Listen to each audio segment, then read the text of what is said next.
Seja bem-vindo, seja bem-vinda à nossa terceira transmissão ao vivo da nossa devocional de Páscoa. E hoje é sábado, chamado o Sábado de Aleluia, ou o Sábado do Descanso, ou ainda o Sábado do Silêncio. E é sobre esse clima que eu quero falar hoje. Então eu convido você já a ler comigo o Evangelho de Lucas no capítulo 23, a partir do verso de número 50. Eu vou ler aqui com você. Lucas 23, verso 50 nos diz assim: Havia um homem chamado José, membro do conselho, homem bom e justo, que não tinha consentido na decisão e no procedimento dos outros. Ele era da cidade de Arimateia, na Judéia, e esperava o reino de Deus. Dirigindo-se a Pilatos, pediu o corpo de Jesus. Então desceu, envolveu-o num lençol de linho e o colocou num sepulcro cavado na rocha, no qual ninguém ainda fora colocado. Era o dia da preparação e estava para começar o sábado. As mulheres que haviam acompanhado Jesus desde a Galileia seguiram José e viram o sepulcro e como o corpo de Jesus fora colocado nele. Em seguida foram para casa e prepararam perfumes e especiarias aromáticas e descansaram no sábado, em obediência ao mandamento. Amém. Essa é a palavra de Deus para nós hoje. Vamos orar juntos? Aí onde você está, feche os seus olhos e ora comigo. Querido Deus, nós te agradecemos por mais um dia em que podemos estar juntos virtualmente para refletir sobre a tua palavra, para ouvir, ó Deus, a tua voz. Eu te peço, Senhor, que esse tempo de estudo, este tempo de devocional, seja um tempo precioso, Deus, aos nossos corações. Toma conta, meu Deus, desses próximos minutos, é o que te pedimos. Em nome de Jesus, amém. Amém? Gente, eu vou momentaneamente suspender aqui os comentários, só para a gente, tá aqui, só para que eu possa me concentrar um pouco mais, tá certo? Mas você que veio chegando aí, nós estamos lendo Lucas capítulo 23 a partir do verso 50. E hoje eu quero falar sobre dois assuntos. O primeiro deles é sobre este personagem que aparece aqui no final da sexta-feira, antes da virada para o sábado. Quando diz aqui o texto que era o dia da preparação, ele está falando que é sexta-feira depois das 18 horas. Para o judeu, o dia começa, o dia se inicia nas 18 horas do dia anterior. Então aqui é a sexta-feira, dia da preparação para quê? Para o Shabat. Às 18 horas começa o Shabat. Então nesse momento o texto nos fala de um homem chamado José, da cidade de Arimateia.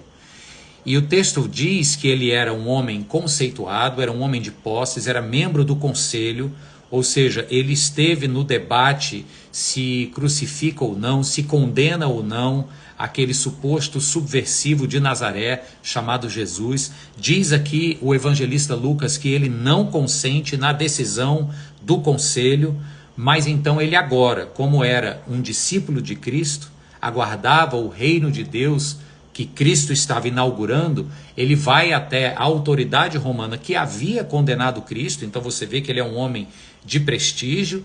Se tem prestígio, muito provavelmente tinha posses, e é fato que ele tinha posses porque poucos tinham condição de comprar um pedaço de terra e se dar ao luxo de reservar aquele pedaço de terra somente para o futuro, quando então ele fosse morrer. Ele já tinha um sepulcro reservado para si. Era uma caverna cavada numa rocha que ainda estava sem uso, portanto inútil. Estava ali esperando o dia que ela fosse ser usada. Então, esse era o José de Arimateia. E eu quis parar para falar sobre ele porque eu me lembrei de uma frase muito famosa do C.S. Lewis, que diz assim,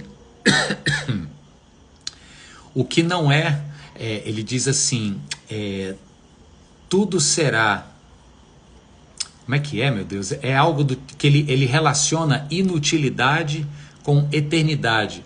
Então ele diz algo mais ou menos assim, tudo o que não é eterno é inútil, e o que não é consagrado a Deus é eternamente inútil.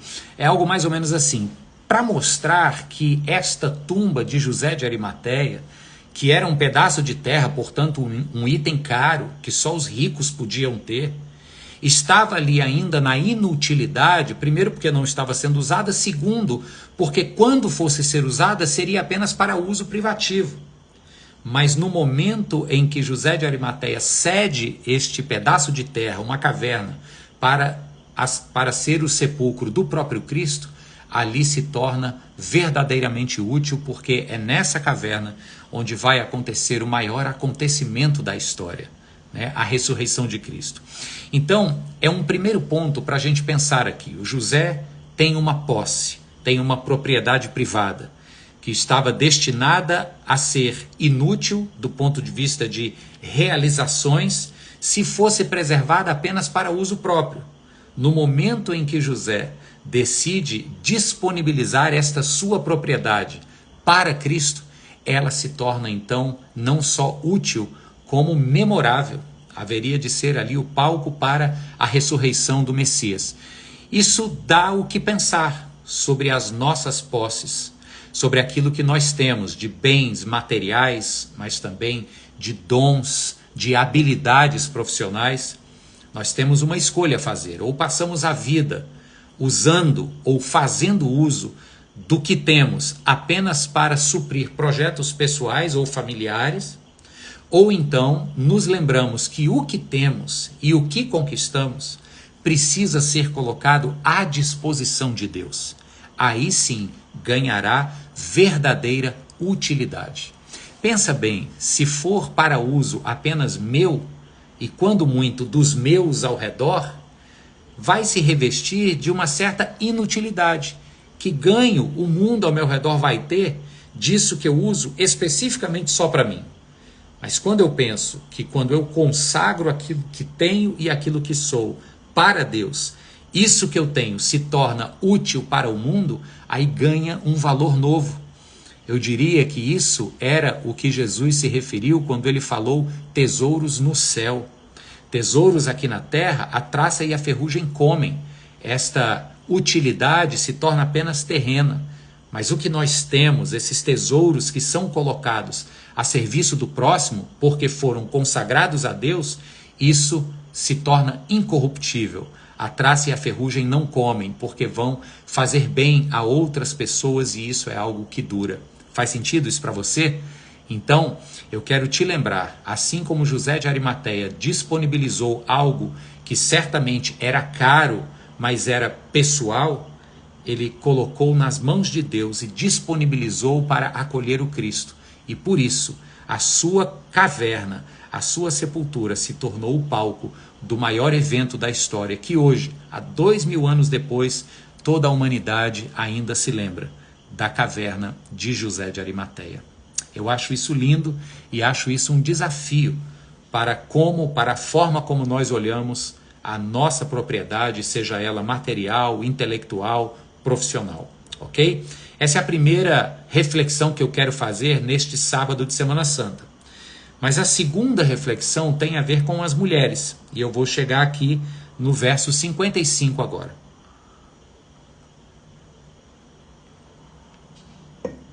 Diz aqui o verso 55 que as mulheres que estavam acompanhando Jesus desde a Galileia seguiram José e o viram colocando Jesus no sepulcro e como o corpo de Jesus havia sido posto lá. Em seguida foram para casa, prepararam perfumes e especiarias aromáticas. Era a tradição para fazer com que o corpo retardasse o processo de cheirar mal. Então se colocavam essas especiarias aromáticas. E diz então que elas descansaram no sábado, em obediência ao mandamento. Os outros evangelistas não são tão detalhistas quanto Lucas está sendo aqui. Elas descansaram em obediência ao mandamento. Vamos pensar aqui no sábado judeu. Desde quando foi instituído lá no deserto do Sinai, na saída do povo do Egito, a partir da entrega da lei, Deus oficializa para o povo que eles deveriam guardar o sábado. Para quê? O sábado não era apenas um dia de folga, marcado pelo não trabalho ou pela ociosidade. O sábado era um tempo de descanso e remonta lá atrás a compreensão de que Deus, depois de ter trabalhado os 6 dias da criação, descansou no 7º dia. Bem, isso é para falar ao coração do homem algumas verdades importantes. Primeiro, o homem não precisa trabalhar 24/7, 7 dias na semana, como se a obra de suas mãos fosse a garantia do seu sustento e da sua fartura. Ela é em parte, mas se Deus não o estiver abençoando, de que vai adiantar toda aquela fartura? Então, o dia do descanso é esse convite de Deus para você parar e dizer: eu posso não produzir durante um dia e simplesmente descansar para afirmar ao meu coração e à minha família e ao mundo ao meu redor de que eu confio num Deus que é o responsável pelo meu sustento e pela minha abundância. Então esse dia de descanso, ele não é um dia de descansar num tom de irresponsabilidade relaxada. É um descanso num tom de confiança absoluta. Eu descanso porque eu confio. Então neste dia de inatividade, na verdade eu estou ativo, esperando a provisão de Deus. O descanso do Shabat também era um descanso cerimonial. As famílias se reuniam, e os judeus mais ortodoxos se reúnem até hoje, e celebram ao redor da mesa refeições cerimoniais na abertura e no fechamento do Shabat, na sexta-feira à noite e no sábado à noite, às 18 horas. Nesses momentos se contam histórias, se cantam canções, se rememoram os feitos de Deus sobre o povo de Israel. Então é um descanso onde eu não estou apenas restaurando e renovando as minhas energias, eu estou também renovando o meu coração e a minha mente na identidade de povo de Deus. E quando Jesus então diz que ele não veio revogar a lei, mas cumpri-la, ele não está dizendo que a gente não precisa mais do Shabat. Ele diz assim: o Shabat é um princípio necessário, mas não é necessariamente o sábado, nem tampouco o domingo, né, que foi estabelecido depois por ocasião do Dominus Dei, o dia do Senhor. O domingo é um dia que a gente acertou nos nossos calendários que iríamos para a igreja. Nesse sentido é o dia do Senhor. Mas o Shabat não é necessariamente um dia específico, é um princípio. É você levar, quem sabe, para todos os dias da sua semana, este princípio de parar, de repousar, de lembrar que existe um Deus preocupado conosco e que nos afirma como filhos amados, e que, portanto, eu não preciso levar sobre os meus ombros o fardo e o peso de que tudo depende apenas de mim. Se assim for, miserável homem que assim pensa, ele não pode parar a hora nenhuma, e se parar vem uma sensação de culpa. É descansar sabendo que eu vou dar o meu melhor sempre que me estiver às mãos o dever de fazê-lo, mas que eu também tenho que repousar e descansar internamente, sabendo que é Deus quem cuida das nossas vidas. Então é isso que está acontecendo aqui. Essas mulheres estão descansando no sábado. Agora vamos nos colocar no lugar dessas discípulas de Cristo aqui.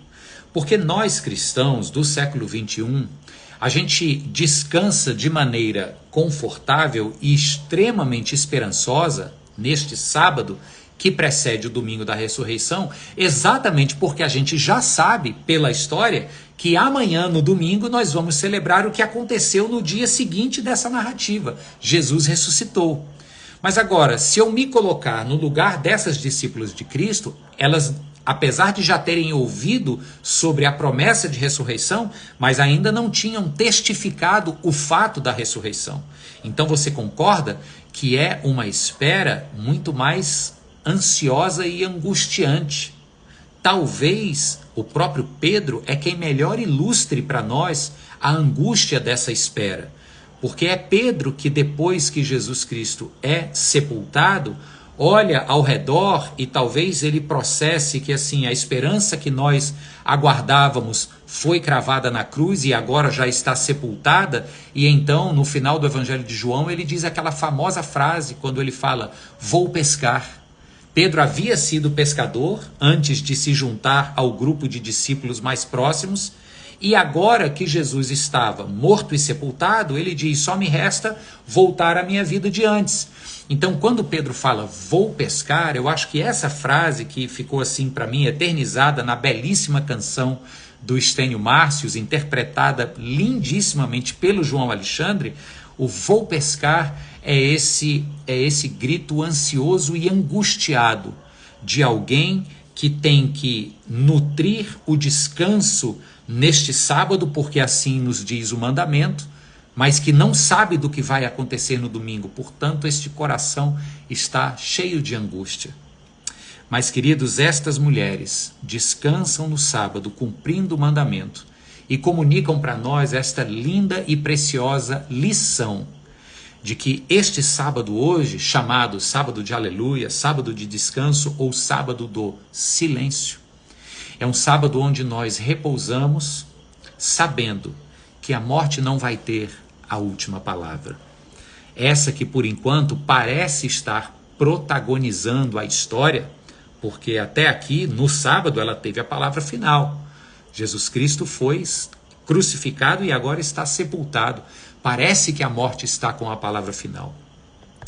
Mas nós cristãos descansamos neste sábado de maneira silenciosa, com aquela confiança interna e uma santa expectativa do que virá amanhã de manhã cedo, o domingo da ressurreição. Então, essa é uma lição para mim, que às vezes me deixo consumir de angústia e ansiedade pelo dia de amanhã. Nós temos uma certeza, queridos, a certeza de que o dia de amanhã sempre poderá trazer vida nova. Você crê nisso? Haja o que houver hoje. Este princípio do sábado de descanso é muito importante. A palavra de Deus para você é: descanse, porque o dia de amanhã, certamente, nas mãos de Deus, poderá trazer vida nova.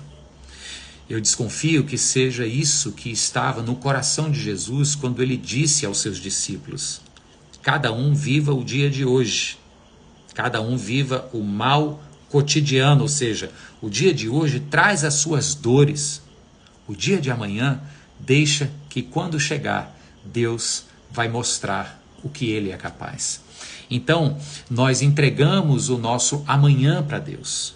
E no nosso hoje, ao mesmo tempo em que fazemos o nosso melhor, por exemplo, está aqui o José de Arimateia consagrando o que tem a Cristo, as mulheres discípulas fazendo o que lhes era chamado a fazer, preparando as especiarias. Nós, neste sábado, fazemos o que fomos chamados a fazer.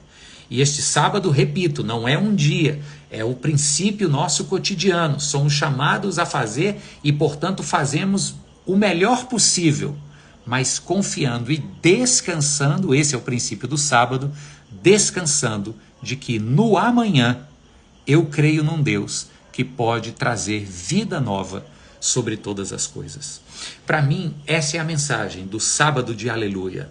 É um sábado de silêncio e de descanso, onde o meu coração fica em conflito entre a confiança e o medo, entre a serenidade do descanso e a angústia da ansiedade com o porvir. Mas que nesse momento toda a agonia caia por terra, porque o amanhã trará vida nova. Eu creio nisso, e você também? Eu quero que esta mensagem da Páscoa alcance o seu coração hoje, e vou deixar este vídeo salvo aqui e salvo também no meu canal do Grão Mário Levi, para que você possa ouvir esta mensagem mais uma vez, sempre que for necessário, e passar ela para frente, mandar, quem sabe, para alguém que precisa descansar no hoje, porque o amanhã, nas mãos de Deus, sempre traz o potencial da vida nova. Amém? Vamos orar juntos e depois eu vou abrir os comentários para a gente se ver e comentar quem está aqui presente. Pai, muito obrigado, Senhor, porque nesse sábado de descanso, de silêncio, nós somos lembrados de que esta nossa luta interna contra a angústia e a ansiedade para com o amanhã foi resolvida na cruz do Calvário, porque o Senhor criou para nós uma lembrança forte de que o dia de amanhã sempre pode vir com vida nova. E nós, desde já, Senhor, nos alegramos e celebramos o dia de amanhã, onde o Senhor marca a história como um Deus que venceu a morte definitivamente. Nós te agradecemos, Deus, e pedimos que o Senhor abençoe o coração e a vida de cada pessoa que está aqui agora, participando conosco desta transmissão, ou cada pessoa que vai ouvir esta mensagem adiante. Nós te pedimos e pela fé nós te agradecemos em nome de Jesus. Amém e amém. Que maravilha, deixa eu abrir aqui os comentários, quero ouvir vocês aqui agora. Quando eu jogo esse vídeo lá para o YouTube no canal Grão, aí eu corto o início, aquele oba-oba ali, aqueles 5 minutos, eu vendo quem está entrando, e corto esse final aqui, tá? Para ficar só mesmo o conteúdo da nossa mensagem. Deixa eu ver, a doutora Marília, lá do Porto, acredito que seja, Mariane também, a doutora Marília, daqui do meu prédio também, tá aqui, que maravilha, doutora Marília, odontóloga lá de Portugal, Garcês Neto, Tita, Renata, Val, que maravilha, Adelina, tem gente que está entrando agora e eu quero reforçar o que eu já disse, hein? Tá ficando tudo salvo lá no YouTube do Grão, Grão Mário Levi, lá no YouTube você tem as 3 lives, quinta-feira santa, sexta-feira da paixão e sábado hoje de aleluia. Grande maninho, Daniel Vasconcelos, maravilha. Martinha, Deus abençoe. Gláucia, bom te ver. Neide, essa palavra foi para você, minha irmã. Receba em nome de Jesus, Neidinha. Que Deus conforte seu coração cada vez mais. Sim, tá aqui, a doutora Marília está confirmando que está no Porto. Eu sei, moça, que quem é você, eu sei exatamente quem é você. Fiz seu casamento, eu só não sabia se você ainda estava no Porto. Mas bom te ver aqui. Olha o Scofield, Dinastia Scofield, maravilha. O Garcês Neto dizendo que vai lá no Eusébio amanhã. A minha querida irmã Núbia, Núbia está indo comigo para Israel em novembro desse ano. Se alguém tem interesse em fazer uma jornada espiritual para a Terra Santa, novembro desse ano, fala comigo aqui no... Pronto, eu voltei aqui para o 4G porque acabou a energia. Vocês viram aí que ficou tudo escuro? Zerou energia aqui em casa, o modem tá... Olha aí, de novo, ó. Vala, meu Deus, papocou, foi transformador aqui agora. Bem, gente, eu tô aqui, ó, vocês estão me vendo só meu olho, ok? Espero que o 4G esteja funcionando. Olha, essa tá boa. Deus abençoe vocês, tomara que não queime nada aqui em casa. Deixa eu ir, um beijo, Deus abençoe para todos. Tchau, tchau.